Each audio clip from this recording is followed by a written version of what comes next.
এই পানি হলে আমাদের কাজই এই।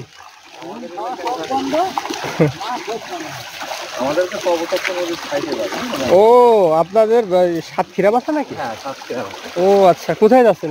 খারা কোথায়, এই ব্রাকে থাকি ভাই। ও আচ্ছা আচ্ছা আচ্ছা।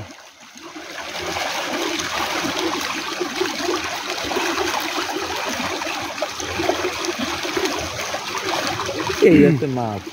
আশানুরূপ মাছ হচ্ছে না, মানে যেভাবে পরিশ্রম করা হয় ভিজে সেভাবে হচ্ছে না। একটু রোদ হলে আবার হতো।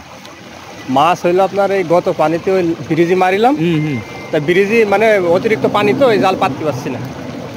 ওই জায়গায় আপনার প্রতি টানে 2 কেজি 1.5 কেজি সর্বনিম্ন হাফ। এই যে প্রথম একবার বৃষ্টি হলো না, জি, খারাগোদার পাশে ওই যে কি একটা আপনাদের এখানে এই জিনিসটা আমি দেখলাম, যে নেটের মতন খোপ খোপ করে রেখেছে। হ্যাঁ হ্যাঁ হ্যাঁ, দুয়ারি জাল। এই যে এত সুন্দর মাছ হয়েছে ভাই, বিরাট মাছ, জেল মাছ। আর আপনারা এখানে তো বলেন পাকা, আপনি পাকাল, কুড়া কুড়া আমরা পাকাল, কিন্তু ওটারে বলি বাইন মাছ, বাইন মাছ বলি, ঠিক আছে।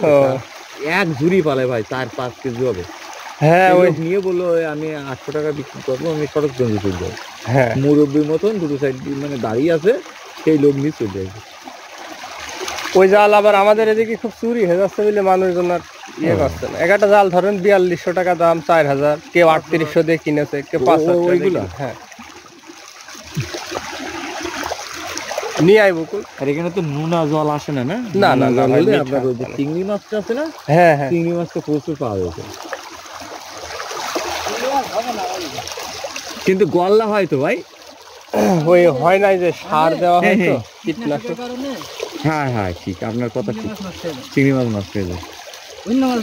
এটাকে নিয়ে যে সুন্দর মাছ, একটু বড় হতো। বকুলি পছন্দের মাছ হয়ে গিয়েছে। হ্যাঁ, এই ঝাড়াইতে একজনের মাছ হয়ে গেছে। এক জায়গায়